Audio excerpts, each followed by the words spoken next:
আজকে দেখাবো খেজুর গুড়ের মিষ্টি কিভাবে তৈরি করতে হয়। খুব সহজে, কোনো ঝামেলা ছাড়াই মিষ্টি চ্যাপ্টা হবে না বা মিষ্টি ফাটবে না। তো সেটির রেসিপি দেখিয়েছি খুব সহজে কিভাবে এইরকম খেজুর গুড়ের মিষ্টি তৈরি করবে। দেখো কত বড় হয়েছে মিষ্টিগুলি। তো ভিডিওটি সম্পূর্ণ দেখতে থাকো, আর ভিডিওটি যদি তোমাদের ভালো লাগে ভিডিওটিকে লাইক, চ্যানেলটিকে সাবস্ক্রাইব করে দেবে। খেজুর গুড়ের মিষ্টি তৈরি করার জন্য দুধটিকে প্রথমে ভালো করে একবার ফুটিয়ে নিয়েছি। এরপর গ্যাসের আঁচটি বন্ধ করে দেব, তাহলে ছানাটি ভালো হবে। তো ছানা করার জন্যই এখানে দুধটি ভালো করে ফুটিয়ে নিলাম একবার। তো এরপর গ্যাসের আঁচটি বন্ধ করে এখানে 3 চামচ ভিনিগার আর 3 চামচ জল দেওয়া আছে। তো এই মিশ্রণটি হালকা হালকা এই দুধের ওপর ছড়িয়ে দেব, দিয়ে এটি ছানাটি কাটিয়ে নেব, দুধ থেকে ছানা তৈরি করে নেব। তো এরকম হালকা হালকা দিয়ে ছানাটি তৈরি করে নিচ্ছি।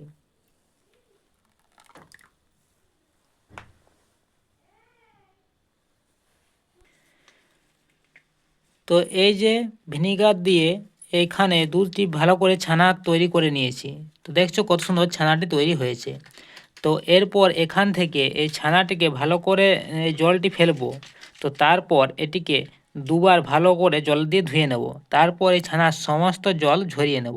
তো দেখাচ্ছি ছানা থেকে সমস্ত জল ঝরিয়ে নেওয়ার পরে আর কি করতে হবে। তো ভিডিওটি দেখতে থাকো, এবং ভিডিওটি যদি ভালো লাগে ভিডিওটিকে লাইক, চ্যানেলটিকে সাবস্ক্রাইব করে দেবে। তো ওদিকে ছানাটি জলটি ঝরতে ঝরতে মিষ্টির রসটি তৈরি করে নিচ্ছি। তো তার জন্য এখানে আমি কড়াইতে জল দিয়ে দিচ্ছি।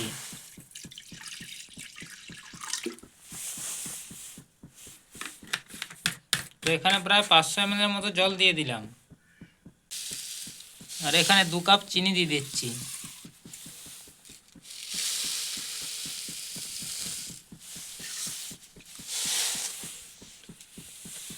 তো প্রথমে এই চিনি আর জলটাকে কিছুক্ষণ ফুটিয়ে নেব।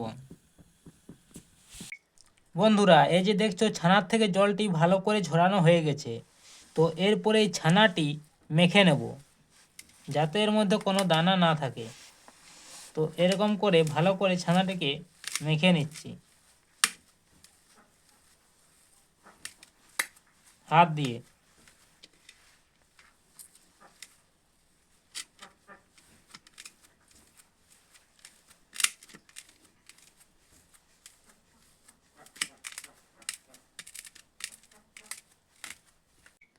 এখানে দেখছো ছানাটি ভালো করে মাখা হয়ে গেছে, তো এর মধ্যে আর কোনো দানা নেই।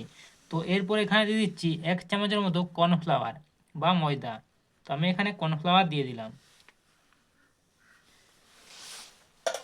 তো এরপর এটিকে এই কর্নফ্লাওয়ারটি এই ছানার সঙ্গে ভালো করে মিশিয়ে নেব আরেকবার।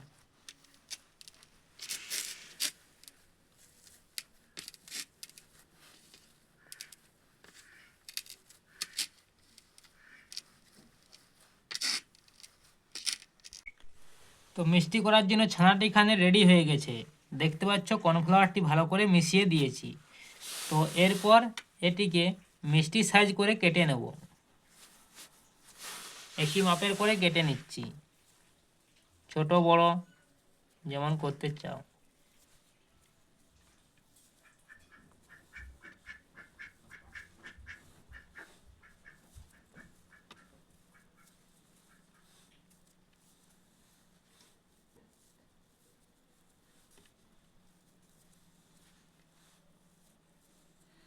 তো এরপর এগুলি মিষ্টির মতো করে গোল করে নেব হাত দিয়ে।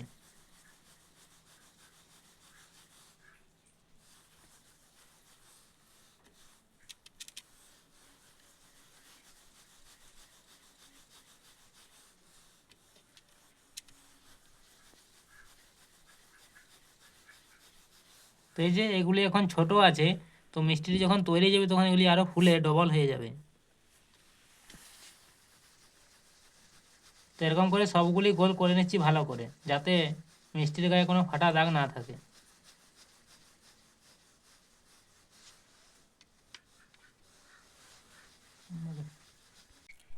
এখানে সব মিষ্টি তৈরি করা হয়ে গেছে। তো এরপর এগুলি রসের মধ্যে ছেড়ে দেবো। তো এই যে দেখছো এখানে চিনির রসটি যেটি তৈরি করেছিলাম সেটি এখানে ফুটছে। তো এখানে এখনও পর্যন্ত খেজুরের গুড় দেওয়া হয়নি। তো কখন দিতে হবে সেটা তোমাদেরকে বলে দেবো, ভিডিওটি সম্পূর্ণ দেখতে থাকো। তো এখন গুড়টি দেওয়া চলবে না। তো এই যে এখানে রসটি ফুটছে এবং এখানে গ্যাসের আঁচটি হাই করা আছে। তো এরপর এখানে দিয়ে দিচ্ছি এলাচ। তো তারপর এই ফুটন্ত রসের মধ্যে এই মিষ্টিগুলি ছেড়ে দেব সেদ্ধ হওয়ার জন্য। তো এগুলি আরেকবার করে গোল গোল করে নেব, তারপর ছেড়ে দিচ্ছি একটি একটি করে।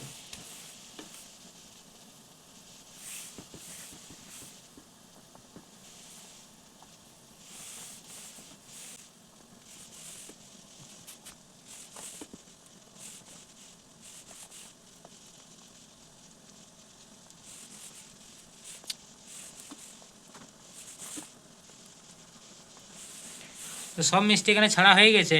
তো এরপর এগুলি হাই ফ্লেমে 10 মিনিটের মতো ফুটিয়ে নেব, তারপর বলবো কখন খেজুরের গুড়টি দিতে হবে।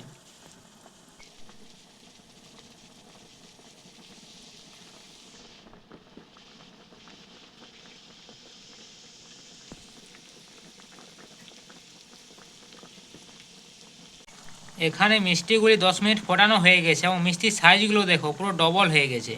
তো এরপর এখানে দিয়ে দিচ্ছি 100 গ্রামের মতো খেজুরের গুড়।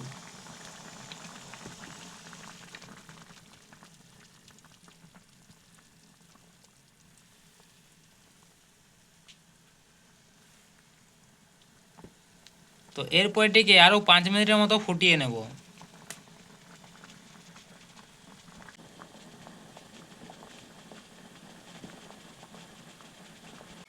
তো দেখো মিষ্টিগুলি পুরোপুরি ফুলে গেছে এবং মিষ্টিগুলি চ্যাপ্টা হয়নি এবং মিষ্টির ভেতরে রসটি ভালোভাবে ঢুকেছে। তো এই যে দেখছো মিষ্টি, তো এগুলি রেডি হয়ে গেছে। তো এরপর গ্যাসটি বন্ধ করে এগুলি ঠান্ডা করে নিচ্ছি এবং এখানে আমাদের খেজুর গুড়ের মিষ্টি রেডি।